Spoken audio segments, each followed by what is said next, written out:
So ஒருவேளை இப்ப இந்த அனவுன்ஸ்மென்ட் இப்போ அலையன்ஸுக்கான ஒரு முடிவு விஜய் எடுத்து விட்டார். ஒரு அனவுன்ஸ்மென்ட் வருது அப்டின்னா, அது அதிமுக, பாஜகவுக்கு வந்த மாரி ரொம்ப ஏர்லியா வருவதற்கான வாய்ப்பு இருக்கா? இல்ல அதுல கொஞ்சம் டிலே ஆகுறதுக்கான வாய்ப்பு இருக்கா?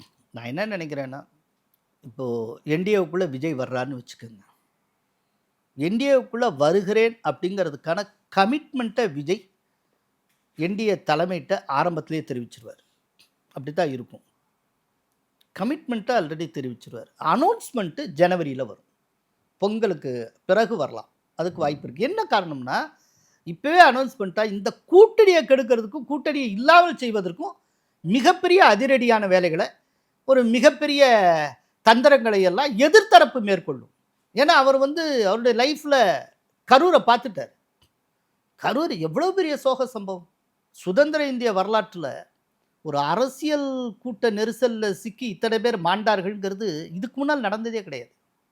மகாத்மா காந்திக்கு வந்த கூட்டத்தில் கூட நெரிசல் ஏற்பட்டு இத்தனை பேர் இறந்தார்கள் என்பது கிடையாது. நேருவுக்கு வந்த கூட்டத்தில் இப்படி வந்த, அண்ணாதுரைக்கு எம்ஜிஆருக்கு வந்த கூட்டத்தில் இப்படி இறந்து போனாங்கிறது கிடையாது. அப்போ எவ்வளோ பெரிய ஒரு சோக சரித்திரத்தை கரூர் வரைந்திருக்கிறது. அப்படிங்கிறப்போ சில விஷயங்களை ரொம்ப சீக்ரெட்டாக வச்சுக்கணும் அப்படிங்கிறதுல அவர் தெளிவாக இருப்பார். கமிட்மெண்ட்டு ஏர்லியராக கொடுக்கலாம், அனௌன்ஸ்மெண்ட்டு ரொம்ப லேட்டராக வரும் அப்படின்னு நான் நினைக்கிறேன்.